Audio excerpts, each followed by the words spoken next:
traders, welcome everyone. I wanted to post a video here on sometimes what I call the covered call curiosity.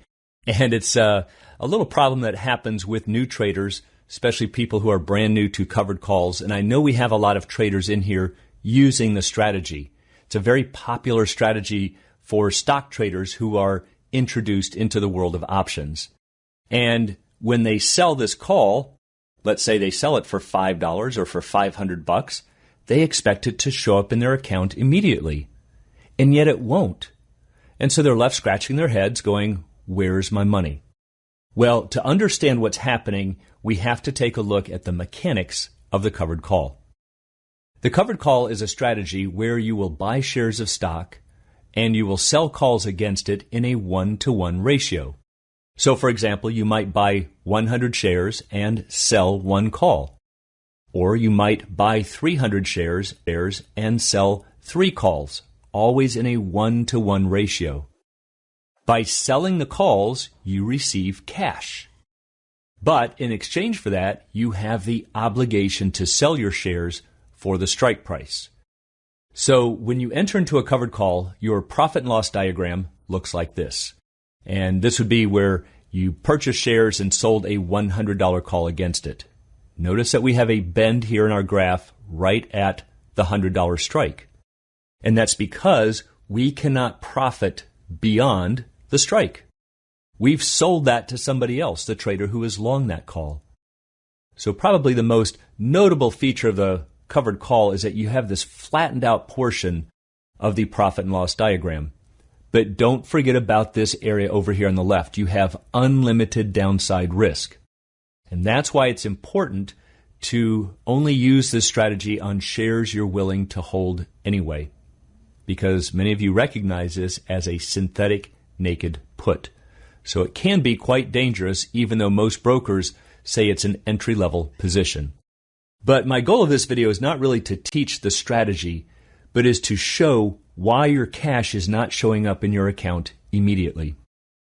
So, for example, let's say that you have $10,000 cash in your account. There's nothing else in it. And I'm doing this just to make the example easy to follow. And if you log into your account right now, it's going to show that it's worth $10,000. No surprises there. But then you turn around and you buy 100 shares at $100 per share. So, not counting commissions, you log in, it's still going to show that the account is worth $10,000. You've just moved it from cash into shares of stock. But once you execute that trade for the 100 shares, you immediately turn around and sell one $100 call, and let's say that you receive $5 or $500 total, because remember, each contract controls 100 shares. So in your mind, you're thinking, well, my account should instantly show that it's worth $10,500. I just brought in $500 cash. But you look at it and you see it's only worth $10,000. It hasn't budged. And worse yet, it might actually decline. Right after executing that order, you might see that it has dropped to $99.90. And this leaves new traders scratching their heads saying, where's my money? Well, to find out what happened to it, you need to understand the accounting. So let's take a look at the accounting of a covered call. The second you sold that call, your cash is credited with $500. It is sitting there. If you look in your money market, you'll see $500 cash.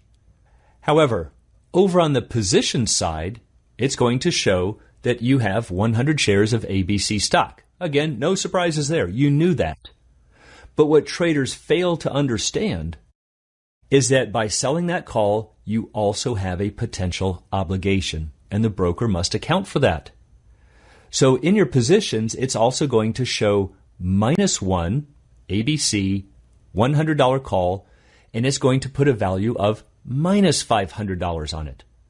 So first of all, why is it a -1 contract? Because you sold something you don't own. That call wasn't in your account to close. That's an opening transaction. You had 0 calls in there prior to the sale, and you sold it, so now you've got -1. That's an obligation. It's a short option. And you can't just walk away from the account and pocket your $500 cash. you would have to first close down your obligation, and right now that's going to cost $500.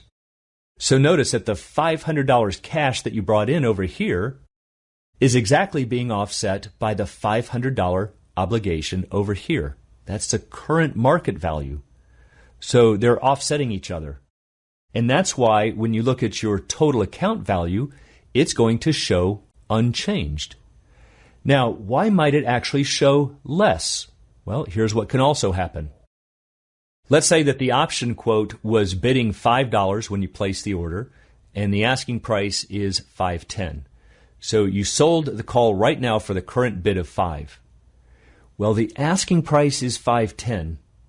And so what some brokers do is they'll say, yes, we know you collected $500 cash, but in order to close this position right now, the market value is $5.10.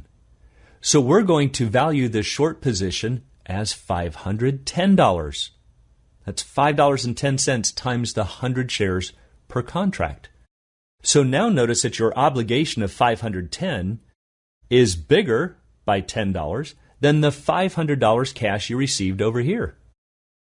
And so now your total account value is actually going to show $99.90. That really confuses people. They said it was worth $10,000, I just collected $500, and now it's showing I lost $10. This is what's happening. So how do you end up collecting the $500? Here's what has to happen. Over time, let's assume that the stock price stays at exactly 100, just to make the example easy. And over time, this call option is going to wither away or decay over time, what we call time decay. So if it was worth $5, let's say, a month ago, maybe with 20 days left, it's certainly not worth $5. Maybe the market price is now $4. So the broker might show your obligation as being worth $400. Now you've got $500 cash because that value doesn't change. But your obligation is only $400. And now your total account value will show $10,100. Some more time goes by, the value of the call option falls further. Let's say it's worth $200 in the open market. The value of your $500 cash over here doesn't change, so you've got a net credit of $300 between those two positions. And now your total account value is going to show $10,300. More time goes by. We get all the way to expiration. The stock is still at 100. And now your obligation is zero. The call option expires worthless. The $500 cash doesn't change. And then, and only then, will your total account value show $10,500. So the trick to understanding the covered call and where this cash is going is to realize that you do receive immediate cash. That'll be sitting over in your money market. But it's what accountants might call unearned revenue. It's there, but you're not really earning it until time has passed because you have an obligation that lasts the entire lifespan of the option. So you don't really earn or realize that value until expiration. So if you've ever sold a call as part of a covered call and wondered where your money is going and why it's not there, it is there. It's just that you're not realizing that there's an offsetting obligation, and only over time will you fully realize the value of that call. For those who'd like to learn more about the art and science of options trading, please check out the Alpha Trader course and strategy lab at optionsato-z.com. Also, please join us on the Facebook trading group Options A to Z, and you can find a link in the description below. If you'd like to learn more about the art and science of options trading, please check out the Alpha Trader course and strategy lab at optionsato-z.com. You can also instant message me here in Facebook.